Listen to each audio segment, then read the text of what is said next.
Hey guys, doing another unboxing here. I've just gone out and got myself the Dwarf Giants Bloodbowl kit. I'm getting massively more into Bloodbowl. I've got myself a Wood Elf team that I made. If you're keeping up with my page, all the other stuff you see, I've got a humans team, and I thought I'd try a dwarf team, mostly because I want a solid team where I can be dumb as fudge, and they'll just they won't punish me too much for it. So a heavily armoured team that just steamrollers slowly down the pitch seemed an ideal choice. So I thought I'd do an unboxing for you guys. Okay, so let's get this plastic off. There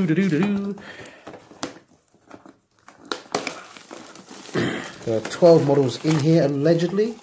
2 of each, or at least 2 Troll Slayers, 2 Blitzers, 2 Runners, 2 linemen, and 2 linemen. And obviously the cool bits and pieces. I may have to also pick up a Dwarf Giants set of dice in the future, as I currently only have the Reichman Reavers dice set from GW. Weirdly enough, I had the human team, but I never bought the base set. I got the human team separately. I like the base set, don't get me wrong, it's awesome, but it's just a big chunk of money. Right, let's see what we've got.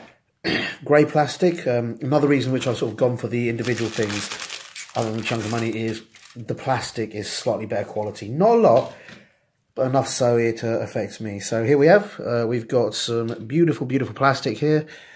We've got the Dwarven face and the Bloodbowl logo there. We've got the hand holding the, I guess the Stein. The Stein? A German person will probably have to pronounce the appropriate name for a stone or metal cup. The B stands for Bugman's. Bugman's Brewery is the preeminent Dwarven brewery. Here we can see we've got all the models in their bits and pieces. We've got some very nice, which we'll lift that up closer. Got some very nice detail in there. The Dwarven beards are quite long, which I know dwarves grow their beards long, but some of these are bordering on the insane. How they don't trip over the beards, I don't know, but frankly, it's still rather cool. I do like the aesthetic. If I bring back the box, we can see just how amazingly long.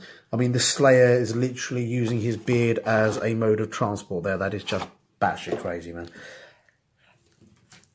And again, exactly the same thing as we expect. We're getting two sprues, exactly the same, but beautifully detailed, gorgeous plastic, and 6 guys on each sprue, giving you 12 team men in total, which is a good amount. That's what you want. We've got these. You really can't see the white ones very well, but you'll have to take my word for it. Black and white. Which ones you use will obviously depend on which colours you go for. I'm planning to go for a very deep blue. I'm thinking something like Storm Forward or something, which means it'll probably end up looking a bit Night Lordy. But being as I'm not playing 40k with them, it doesn't make a difference. You've got some beautifully detailed faces in that here. Some of them are quite complex. I'm not sure how well they'll play off. But it's also worth noting that due to the more square nature of the Dwarven aesthetic, it'll probably be rather substantially easier to put the transfers on. Yeah, most transfers go on quite well, but sometimes, sorry, I'm lifting up there. You can see that that's reasonably square and is, for the most part, only bending in one direction with a crease, rather than the much more curved and smoother padding you get on some of the others. Transfers are good, but unless you use something like a decal softener, they can be quite hard to bend around in 2 directions at once. So with these things with the dwarves being much flatter and bending primarily in one direction at once, I think I'm going to be able to make a lot more use of those transfers. And transfers do look good on models. They're a way of getting some very crisp, precise detailing really quite quickly without having to become an amazing painter. Don't get me wrong, I think I'm a good painter. I think I'm a very good painter. I should be after 30 odd years. But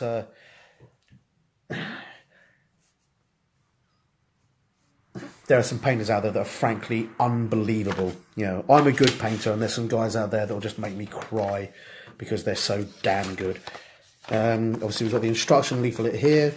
Here it tells you what you need to build this. It gives you instructions. Most of the parts should only fit together one way, I would imagine. But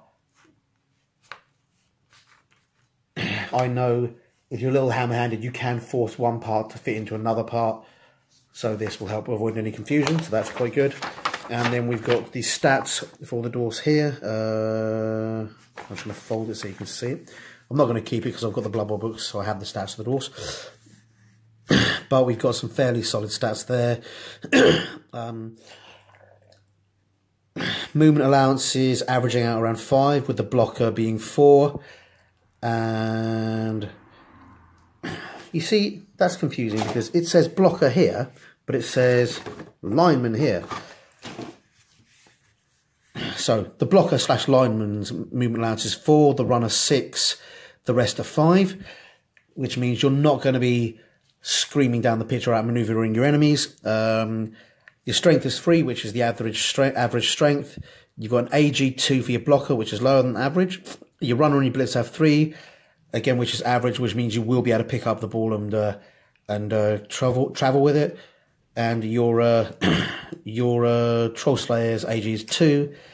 But frankly, if you're using a Troll Slayer to throw a ball, then you're kind of missing a trick there. Worth noting, you've got your blitzers and your Troll Slayers are both your hitters in this team. This team has double the hitters, or rather double the hitter positions, and which gives them a bit more variance, as opposed to, for example, the human team, which just has 4 blitzers. 4 blitzers is not bad. The armor value, you got 9 on the blocker, 8 on the runner, 9 on the blitzer, and 8 on the Troll Slayer, so that's damn good armor.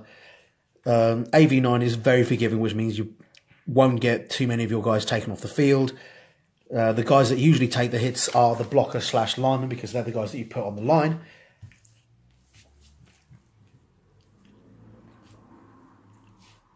So compared to other teams, for example, Wood Elves, which is one of the other teams I play, these guys are not going to be losing players quickly. I always find Wood Elves, one of the issues is I can end up with a lot of guys in the KO box or in the injured box very quickly if I'm not careful.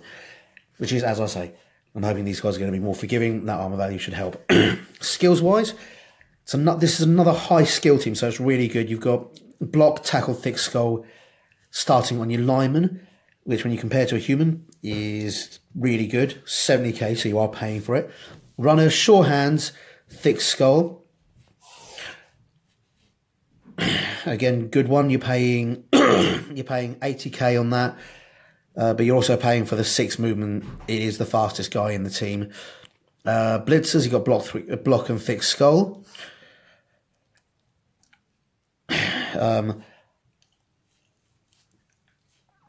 I guess with the blitzers, you're paying for the movement. They're 80k. They're cheaper than the lineman. Having been up against tackle, it is very situational. It just literally counts as block. Does it dodge? Sorry, it just literally counts as dodge. So, yeah, I mean, a stat improvement tends to be better than the skill. So I can see why you're paying for more. You're losing a movement. And yeah, quite a lot of movement. For 1 inch is a fifth of the movement, or 25% extra, 20% less, however you want to look at it. Sorry, 1 inch, 1 square. So I guess I can see why that's 80k as opposed to 70k, but still, your linemen are fairly solid. If you can blitz with them, you're not going to lose out. You're not going to lose out blitzing with those guys over the blitzers. In fact, if they're within range, they make better blitzers than the blitzers. It's just the range issue that counts. And the Troll Slayers, who are some of the nicest and nastiest guys on the team. You've got Block, Dauntless, Frenzy, and Thick Skull, which means for 90k they're going to do a lot to take guys out. Going to be really, really quite nasty. You can see you've got fan factor and stuff like this. So this is literally a pre-written suggested team. It gives you 11 players and 1 on the bench. We've got the rules here for the unusual rules. Dauntless, Frenzy, and Tackle. Dauntless is really good. When this opponent attempts to block a stronger opponent, roll a d6, add this player's strength, which is 3. If the total is greater than your opponent's strength, this player counts as having strength equal to their strength. Being as the average roll on a d6 is going to be 3 to 4, or your most likely roll, you've got a good chance of equaling the strength of a tree man, and a reasonable chance of equaling, a better chance of equaling or beating the strength of any of the other big guys, meaning that whilst this team doesn't come with big guys, it comes with guys that can roll 1 dice blocks against big guys, and with 1 guy supporting them, are going to be rolling 2 dice against most big guys. If you get a lineman in there and you hit it with a Troll Slayer and you don't get too bad luck, you are going to be 2 dice blocking downhill against ogres, minotaurs, trolls, chaos warriors, black orcs, you name it. So that's pretty good. And if you just push them back, you're going to be quite likely to be able to get a 1 dice block against them again. You know, it's not guaranteed. Nothing is in Blood Bowl. That's the beauty of the game. But yeah, these guys are a solid team with their armor and their strength and their thick skull ability, thick skull skill. They should be fairly survivable. Thick skull basically means that if you get hit on a 9, it counts as an 8, so you just get stunned rather than KO'd and taken out, which means I'm likely to be able to maintain more guys on the pitch without losing players, and I'm likely to be able to slowly just steamroll the a cage down the pitch whilst hitting the other guys in the face. So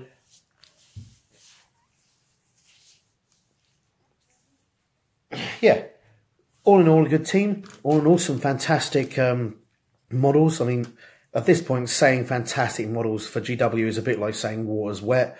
They have a few issues with some of their bits and pieces like Finecast, but their plastic is unbeatable at the moment. I'm going to say unbeatable. There are guys I think around that are doing plastics that are as good as GW, but nobody to my knowledge is currently doing plastic better than GW. Hope you guys liked this vid. Hope you guys enjoyed it. And if you're thinking of buying the Dwarf team, this is what you get in it. See you next time, guys. Bye. Hi, guys. Hope you enjoyed that video. And if you did, remember to like and subscribe to my channel. I'm also on Facebook and Twitter. Not sure why, but I am. So if you like it, see me there. And please tell your friends. Thanks very much. Bye.